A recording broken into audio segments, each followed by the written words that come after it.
शुरुआत करते हैं वड्डी खबर दे नाल। अतवाद के खिलाफ अमेरिका का वड्डा एक्शन। अलकायदा के मुखी नूं ढेर कर दिता है। अल जवाहिरी नूं ढेर कर दिता है। ड्रोन हमले दे विच अलकायदा सरगना अल जवाहिरी मारिया गया है। अफगानिस्तान के काबुल दे विच एयर स्ट्राइक दे विच मार गिराया है। अमेरिका के राष्ट्रपति जो बाइडन ने इसकी पुष्टि की है। क्या है कि असी जवाहिरी नूं लब के मार गिराया। अतवाद के खिलाफ जंग जारी रहेगी। अमेरिका के लिए जो भी खतरा बनेगा उसनूं नहीं छड्डांगे। अल जवाहिरी 2011 ਦੇ ਵਿੱਚ ओसामा बिन लादेन की मौत तो बाद अलकायदा की कमान संभाल रहा सी। ਵੱਡੇ ਵੱਡੇ ਜਿਹੜੇ ਟੈਰਰਿਸਟ ਆਪਰੇਸ਼ਨ ਨੇ ਉਹਨਾਂ ਨੂੰ अंजाम दे रहा सी। अलकायदा सरगना अल जवाहिरी नूं मार गिराया गया है, ढेर कर दिता है। अमेरिका के राष्ट्रपति जो बाइडन ने इसकी पुष्टि कर दी है। ड्रोन हमले दे विच अल जवाहिरी नूं मार गिराया है।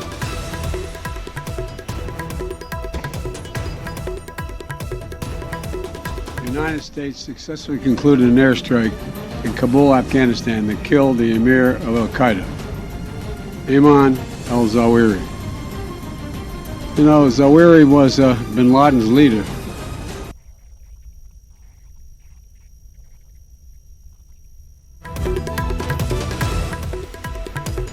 शैलेंद्र वांगू साडे सहयोगी दिल्ली तो जुड़े ने होर जानकारी दिली। शैलेंद्र, क्या कुछ आपके पास अपडेट? देखिए, ये बहुत बड़ी खबर है, बहुत बड़ी कामयाबी है अमेरिका के लिए, क्योंकि 9/11 के 21 जो कि इसका मास्टर माइंड रहा है, ओसामा बिन लादेन का काफी करीबी माना जाता रहा है, उसको अमेरिका ने एक ड्रोन स्ट्राइक में मार गिराया है।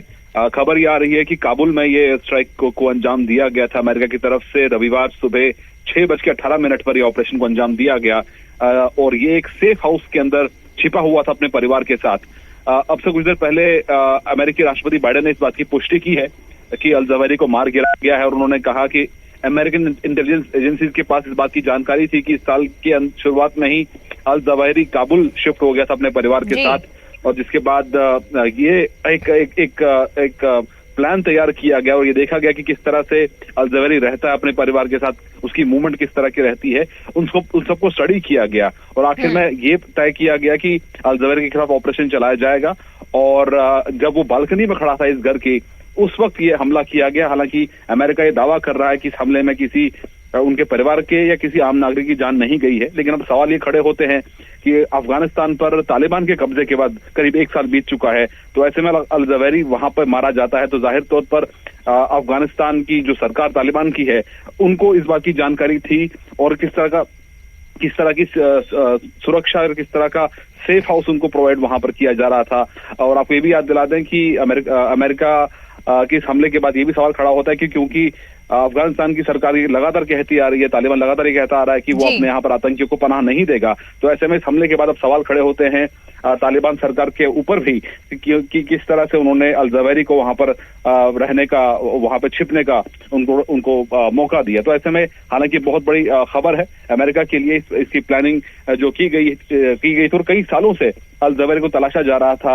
हमने ये भी देखा है कि चाहे प्रेसिडेंट बुश हो या उसके बाद ओबामा हो या ट्रंप प्रशासन हो, उनके दौरान भी अल जवाहिरी को लगातार ढूंढा जाता रहा है, लेकिन अब ये बड़ी कामयाबी मिली अमेरिकन एजेंसीज को। और ये भी अपने में बड़ी खबर है कि जिस तरह से अमेरिका ने इस ऑपरेशन को अंजाम दिया है, भले ही अमेरिका ने विड्रॉ कर ली 15 अगस्त के बाद, तो उसके वहां पर अमेरिकन फोर्सेस मौजूद ने इस काम ऑपरेशन को आज अंजाम दिया है। जी शुक्रिया शैलेंद्र पूरी जानकारी के लिए। तो लगातार तलाश की जा रही सी अल जवाहिरी दी, लगातार उसनूं लभण दी कोशिश की जा रही सी ते आखिरकार मार गिराया है। एयर स्ट्राइक दे विच अलकायदा मुखी अल जवाहिरी नूं मार गिराया है। 9/11 अटैक्स तो बाद यूएस दे वल्लों अमेरिका दे वल्लों अल जवाहिरी ते $25 मिलियन दा इनाम भी रखा गया सी ते उस तो तकरीबन 11-12 सालों के बाद 2011 ਦੇ ਵਿੱਚ मुखी बनता है अलकायदा का, तो उस तो 11-12 सालों के बाद अमेरिका ने उसनूं मार गिराया है।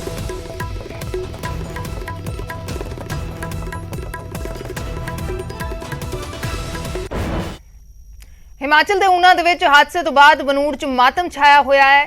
गोबिंद सागर झील दे विच 7 नौजवान डुब गए सन। उन्हां मृतकां दा अज पोस्टमार्टम होएगा ते पोस्टमार्टम तो बाद बनूड़ मृतक देहां लिआंदियां जाणगियां। ये सारे मृतक बनूड़ दे रहण वाले सन। 7 मृतक जिन्हां दी मृतक देहां अज बनूड़ लिआंदियां जाणगियां। नैना देवी दा दर्शनां तो बाद बाबा बालक नाथ दे दर्शन करन दे लई जा रहे सन। ऊना रुकदे ने ਗੋਬਿੰਦ ਸਾਗਰ ਝੀਲ ਦੇ ਵਿੱਚ ਇੱਕ ਨੌਜਵਾਨ ਨਹਾਉਣ ਦੇ ਲਈ ਉਤਰਦਾ ਹੈ, ਡੂੰਘੇ ਪਾਣੀ 'ਚ ਉਤਰ ਜਾਂਦਾ ਹੈ। ਜਿਵੇਂ ਉਸ ਨੂੰ ਡੁੱਬਦਾ ਦੇਖਦੇ ਨੇ ਤਾਂ ਉਸ ਨੂੰ ਬਚਾਉਣ ਦੇ ਲਈ ਚੇਨ ਬਣਾ ਲੈਂਦੇ ਨੇ। ਦੂਸਰੇ ਉਸਦੇ ਸਾਥੀ ਵੀ ਜੋ ਉਸਦੇ ਨਾਲ ਗਏ ਸੀ ਤੇ ਉਹ ਵੀ ਡੁੱਬ ਜਾਂਦੇ ਨੇ। 11 ਲੋਕ ਕੁੱਲ ਸੀ, 4 ਇਸ ਚੋਂ ਬਚ ਗਏ ਨੇ। 7 ਨੌਜਵਾਨ ਇਸ ਘਟਨਾ ਦੇ ਵਿੱਚ ਉਹਨਾਂ ਦੀ ਮੌਤ ਹੋ ਗਈ ਹੈ। ਇਹ ਤਸਵੀਰਾਂ ਨੇ ਉਹਨਾਂ ਮ੍ਰਿਤਕਾਂ ਦੀਆਂ।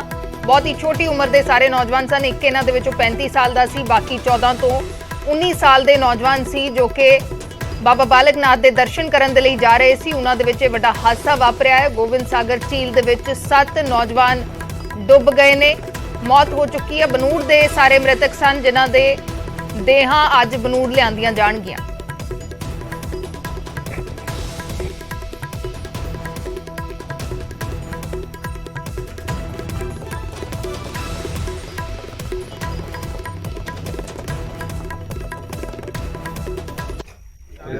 ਦੇ ਅੰਦਰ ਗੋਬਿੰਦ ਸਾਗਰ ਝੀਲ ਦੇ ਅੰਦਰ 7 ਜਣੇ ਡੁੱਬ ਜਾਂਦੇ ਨੇ, ਉਹਨਾਂ ਦੀ ਮੌਤ ਹੋ ਜਾਂਦੀ ਹੈ। ਬੋਡੀਜ਼ ਨੂੰ ਰਿਕਵਰ ਕੀਤਾ ਗਿਆ, ਜਾਣਕਾਰੀ ਮਿਲੀ। ਉਸ ਤੋਂ ਬਾਅਦ ਬਨੂੜ ਦੇ ਉਹ ਵਸਨੀਕ ਦੱਸੇ ਜਾ ਰਹੇ ਨੇ। ਬਨੂੜ ਇਸ ਵੇਲੇ ਅਸੀਂ ਮੌਜੂਦ ਹਾਂ, ਜਿਸ ਕਲੋਨੀ ਦੇ ਵਾਰਡ ਨੰਬਰ 11 ਦੇ ਉਹ ਸੀਗੇ ਨੌਜਵਾਨ, ਔਰ ਇੱਕ ਉਹਨਾਂ ਚੋਂ ਵਿਸ਼ਾਲ ਨਾਮ ਦਾ 17 ਸਾਲ ਦਾ ਨੌਜਵਾਨ ਦੱਸਿਆ ਜਾ ਰਿਹਾ ਹੈ, ਜਿਸ ਦੇ ਘਰ ਦੀਆਂ ਵੀ ਤਸਵੀਰਾਂ ਤੁਹਾਨੂੰ ਵਿਖਾਵਾਂਗੇ। ਇਹ ਤਸਵੀਰਾਂ ਨੇ, ਹਾਲਾਂਕਿ ਪਿੰਡ ਦੇ ਅੰਦਰ ਔਰ ਆਸੇ-ਪਾਸੇ ਪੜੋਸ ਦੇ ਅੰਦਰ ਮਾਤਮ ਦਾ ਮਾਹੌਲ ਹੈ। ਹਰ ਕੋਈ ਜਾ ਕੇ ਪਰਿਵਾਰ ਦੀ ਸਾਰ ਲੈ ਰਿਹਾ ਹੈ ਕਿ ਇਹ ਭਾਣਾ ਹੋਇਆ ਕਿਵੇਂ, ਭਾਣਾ ਵਰਤਿਆ ਕਿਵੇਂ, ਔਰ ਤੁਹਾਨੂੰ ਤਸਵੀਰਾਂ ਅਸੀਂ ਵਿਖਾ ਰਹੇ ਹਾਂ ਕਿਉਂਕਿ ਜਾਣਕਾਰੀ ਜਦੋਂ ਮਿਲੀ ਉਸ ਤੋਂ ਬਾਅਦ ਤੁਸੀਂ ਇਹ ਘਰ ਦੇਖੋ। ਇਹ ਉਸ 17 ਸਾਲ ਨੌਜਵਾਨ ਦੇ ਵਿਸ਼ਾਲ ਦਾ ਘਰ ਹੈ। ਇਹਨਾਂ ਦੇ ਪਿਤਾ ਦਾ ਨਾਮ ਰਾਜੂ ਹੈ ਔਰ ਦਿਹਾੜੀ ਕਰਦੇ ਨੇ, ਦਿਹਾੜੀ ਦਾ ਕੰਮ ਕਰਦੇ ਨੇ। ਔਰ ਖਾਸ ਕਰਕੇ ਕਿਉਂਕਿ ਪਿੰਡ ਦੇ ਅੰਦਰ ਹਰ ਕੋਈ ਆ ਰਿਹਾ, ਹਰ ਕਿਸੇ ਦੀ ਅੱਖਾਂ ਨਮ ਹੈ। ਔਰ ਜਦੋਂ ਕਹਿੰਦੇ 4 ਤੋਂ 5 ਵਜੇ ਜਾਣਕਾਰੀ ਮਿਲੀ, ਲੇਕਿਨ ਗੱਲਬਾਤ ਕਰਨ ਦੀ ਕੋਸ਼ਿਸ਼ ਕਰਾਂਗੇ। ਪਿਤਾ ਨੇ ਵਿਸ਼ਾਲ ਦੇ, ਜੋ ਰਾਜੂ ਨੇ। ਅੰਕਲ, ਤੁਹਾਨੂੰ ਕਦੋਂ ਪਤਾ ਲੱਗਿਆ ਜੀ ਕਿ ਤੁਸੀਂ ਰੋ ਰਹੇ ਹੋ? ਹਾਲਾਂਕਿ ਗੱਲ ਕਰਨੇ ਦੀ ਹਾਲਤ 'ਚ ਨਹੀਂ ਹੋ, ਪਰ ਇਹ ਇਕੱਲਾ ਹੀ ਸੀਗਾ ਰਾਜੂ, ਵਿਸ਼ਾਲ ਤੁਹਾਡਾ ਮੁੰਡਾ? ਭਤੀਜਾ ਦਾ ਇੱਕ ਮੁੰਡਾ ਵਿਸ਼ਾਲ ਹੀ, ਸ਼ਿਵਾਰਾਮ ਭਤੀਜਾ ਵਿਸ਼ਾਲ ਮੁੰਡਾ ਹੀ। ਉਹ ਤੜਕੇ ਤੁਹਾਡਾ ਮੁੰਡਾ ਹੈ ਜੀ ਵਿਸ਼ਾਲ? ਹਾਂਜੀ ਹਾਂ। ਤੁਸੀਂ ਕੰਮ ਕਰ ਕੀ ਕਰਦੇ ਹੋ ਜੀ? ਮੈਂ ਤਾਂ ਹੋਟਲ 'ਤੇ ਭਾਂਡੇ ਧੋਂਦਾ ਜੀ, ਢਾਬੇ 'ਤੇ ਭਾਂਡੇ ਧੋਂਦਾ ਜੀ। ਅੱਛਾ ਜੀ। ਹਾਂਜੀ ਹਾਂ।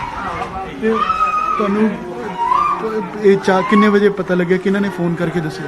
ਸਾਨੂੰ ਤਾਂ ਭਰਜਾਈ ਨੇ ਪਤਾ ਕਰਿਆ, ਦੂਜੇ ਮੁੰਡੇ ਨੇ ਪਤਾ ਕਰਿਆ ਤਾਂ ਉਸਨੇ ਫੋਨ ਕਰਿਆ ਤਾਂ ਜੀ। तो फिर मैं घर आया, मैंने घर आके पता लग गया जी। बाकी इससे पहले कोई पता नहीं था, कानून के घर हादसा हो जाए ये कोई पता नहीं। ਤੇ ਤੁਹਾਨੂੰ ਦੱਸ ਕੇ ਕੀ ਗਏ ਸੀਗੇ? ਨੈਣਾ ਦੇਵੀ ਕਹਿੰਦੇ ਮੱਥਾ ਟੇਕਣ? हाँ सानू कहते इस पहले नैना देवी जाएंगे, उसके बाद पीर निगाह जावांगे जी। हाँ कौन कौन सी घर से 2 बंदे गए जी, 2 भाई, एक मुंडा एक भतीजा। बाकी अगे जाके होर गया, न्याणे मिल गए पिंड के आंढ गुआंढ के। हुण 2 ਦੇ ਹੁਣ 7 ਤੇ 11 ਹੋ गए जी। ਹੁਣ पता ही नहीं उनको क्या होया क्या नहीं। ਕਿੰਨੀ ਉਮਰ ਕਿੰਨੀ ਸੀ ਉਹਦੀ ਜੀ? विशाल की 18 साल गई। पढ़ाई करता सी? नहीं पढ़ाई नहीं करता, ये तो माड़ा मोटा बेटर गिरी जावा था कदी कदी बस। बाकी घर वेले ही रहता, उनको उम्र नहीं आई काम करने की। ਹਿਮਾਚਲ ਦੇ ਅੰਦਰ ਜੋ ਹਾਦਸਾ ਹੋਇਆ, ਬਨੂੜ ਦੇ ਉਹ ਪਰਿਵਾਰ ਸੀਗਾ, ਬਨੂੜ ਦੇ ਉਹ ਨੌਜਵਾਨ ਸੀਗੇ। ਬਨੂੜ ਇਸ ਵੇਲੇ ਅਸੀਂ ਮੌਜੂਦ ਹਾਂ। ਇਸ ਘਰ 'ਚ ਸ਼ਿਵ ਮੁੰਡਾ ਦੱਸਿਆ ਜਾ ਰਿਹਾ ਹੈ, ਜੋ 10ਵੀਂ 'ਚ ਪੜ੍ਹਦਾ ਸੀਗਾ। ਕੀ ਨਾਂ ਸੀਗਾ ਉਹਦਾ? ਕੀ शिव मुंडा सी जी, बेचारा मजदूरी मेहनत करते जी। गरीब बंदे हैं, गरीब परिवार है। Banur 11 number ward. अज सवेरे 5 बजे गए हैं जी, 11 बंदे गए हैं जी, मोटरसाइकिलों ते गए हैं जी। उन्होंने सोचा भी चल नहा लीए, गहराई का पता नहीं लग्या उन्होंने। एक मुंडा नहान लग्या मसाल, ਉਹਦੇ ਖਿੱਚਣ ਦੇ ਪਿੱਛੇ ਉਹਨੇ ਇੱਕ ਦੂਏ ਨੇ ਚੈਨ ਬਣਾਈ ਕੱਢਣ ਦੇ, ਉਹ 11 7 ਦੇ 7 ਵਿੱਚੇ ਰਹਿ ਗਏ। ਉਹਨਾਂ ਨੇ ਇੰਨਾ ਪਤਾ ਨਹੀਂ ਸੀ ਗਹਿਰਾਈ ਦਾ ਵੀ ਕਿੰਨੀ ਗਹਿਰਾਈ ਹੈ। ਉਹ 7 ਦੇ 7 ਡੁੱਬ ਗਏ ਜਿਹੜੇ ਉੱਥੇ ਮੁੰਡੇ ਹੈ। ਇਹਦੇ ਸ਼ਿਵ ਦੇ ਪਾਪਾ ਕੀ ਕਰਦੇ ਆ? ਫਾਦਰ ਉਹ ਵੀ ਵੇਟਰਾਂ ਦਾ ਕੰਮ ਕਰਦੇ ਆ ਜੀ। ਵੇਟਰ ਵੂਟਰ ਦਾ ਕੰਮ ਕਰਦੇ, ਦਿਹਾੜੀ ਦੱਪੇ ਦਾ ਹੀ ਕੰਮ ਕਰਦੇ ਜ਼ਿਆਦਾ। ਇੱਥੇ ਹੈਗੇ ਗੱਲਬਾਤ? ਹੈਗੇ ਜੀ, ਅੱਗੇ ਹੈਗੇ ਉਹ ਸਾਹਮਣੇ। ਤਾਂ ਸ਼ਿਵ ਦੇ ਜਿਹੜੇ ਫਾਦਰ ਨੇ ਉਹ ਉਹਨਾਂ ਨਾਲ ਗੱਲਬਾਤ ਕਰਨ ਦੀ ਕੋਸ਼ਿਸ਼ ਕਰਾਂਗੇ। ਔਰ ਦਿਹਾੜੀਦਾਰ ਪਰਿਵਾਰ ਹੈ, ਗਰੀਬ ਕਹਿੰਦੇ ਕਿ ਪਰਿਵਾਰ ਹੈਗਾ ਹੈ। ਔਰ ਤੁਸੀਂ ਪਰਿਵਾਰ ਦੇ ਅੰਦਰ ਜਿਹੜੇ ਆਸ ਪੜੋਸ ਦੇ ਲੋਕ ਨੇ ਉਹਨਾਂ 'ਚ ਤੁਸੀਂ ਦੇਖੋ ਕਿ ਮਾਤਮ ਦਾ ਮਾਹੌਲ ਹੈ ਔਰ ਰੋ ਕੇ ਪੂਰੇ ਪਰਿਵਾਰ ਦਾ ਬੁਰਾ ਹਾਲ ਹੋਇਆ ਹੈ। ਉਹਨਾਂ ਦੇ ਮਾਤਾ ਨੇ, ਸ਼ਿਵ ਦੇ ਮਦਰ ਨੇ, ਜੋ ਕਿ 10ਵੀਂ 'ਚ ਕਿਉਂਕਿ ਪੜ੍ਹਦਾ ਸੀਗਾ। ਔਰ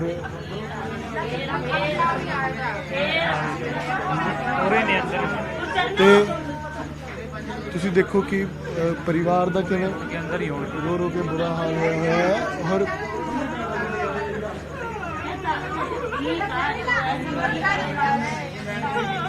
ਤੁਹਾਡਾ ਬੇਟਾ ਸੀ ਨਹੀਂ ਇਹ ਭਤੀਜਾ ਸੀ ਨਾ ਭਤੀਜਾ ਸੀ ਹਾਂਜੀ ਕੀ ਕਰਦਾ ਸੀਗਾ ਮੁੰਡਾ ਕਰਦਾ ਵਾ ਪੜ੍ਹਨੇ ਜਾਂਦਾ ਹਾਂਜੀ ਪੜਦਾ ਸੀ ਉਹ ਬੱਚਿਆਂ ਨਾਲ ਗਿਆ ਮੋਟਰਸਾਈਕਲ ਤੇ ਗਏ ਸੀ ਮੈਂ ਮੰਮੀ ਨੂੰ ਮਨਾ ਵੀ ਕੀਤਾ ਮੈਨੂੰ ਦੱਸਿਆ ਵੀ ਸੀ ਵੀ ਮੋਟਰਸਾਈਕਲ ਤੇ ਜਾ ਰਹੇ ਮੈਂ ਕਿਹਾ ਚਲ ਮੋਟਰਸਾਈਕਲ ਤੇ ਸੇਫਟੀ ਨਹੀਂ ਹੁੰਦੀ ਤੂੰ ਨਾ ਇਹਨਾਂ ਨੂੰ ਭੇਜ ਪਤਾ ਨਹੀਂ ਹੁਣ ਕਦੋਂ ਗਿਆ ਸਾਨੂੰ ਤਾਂ ਅੱਜ ਫੋਨ ਜਿੱਦ ਕਰ ਲਈ ਆ ਸਵੇਰੇ ਕਾ ਮੈਂ ਜਾਣਾ ਹੈ ਆਇਆ ਉਹਨਾਂ ਨੇ ਚਾਹ ਬਣਾਈ ਹੈ ਵਾ ਸਾਨੂੰ ਮੱਥਾ ਟੇਕਿਆ ਮੈਂ ਜਾ ਰਿਹਾ ਦਾਦੀ ਜੀ ਦਾਦੀ ਜੀ ਮੈਂ ਜਾ ਰਿਹਾ ਵਾ ਮੈਂ ਠੀਕ ਇਹ ਠੀਕ ਆ ਸਾਈ ਕੱਢੋ ਪਰਿਵਾਰ ਦਾ ਤੁਸੀਂ ਵੇਖੋ ਕਿ ਕਿਵੇਂ ਰੋ ਰੋ ਕੇ ਇਹ ਦਾਦੀ ਹੈਗੀ ਦਾਦੀ ਨੇ ਹੈਗੀ ਕੁੜੀ ਹੈਗੀ ਨਾ ਭੈਣ ਹੈਗੀ ਮਾਰੋ ਮੇਰੇ ਇਹ ਚੱਲੋ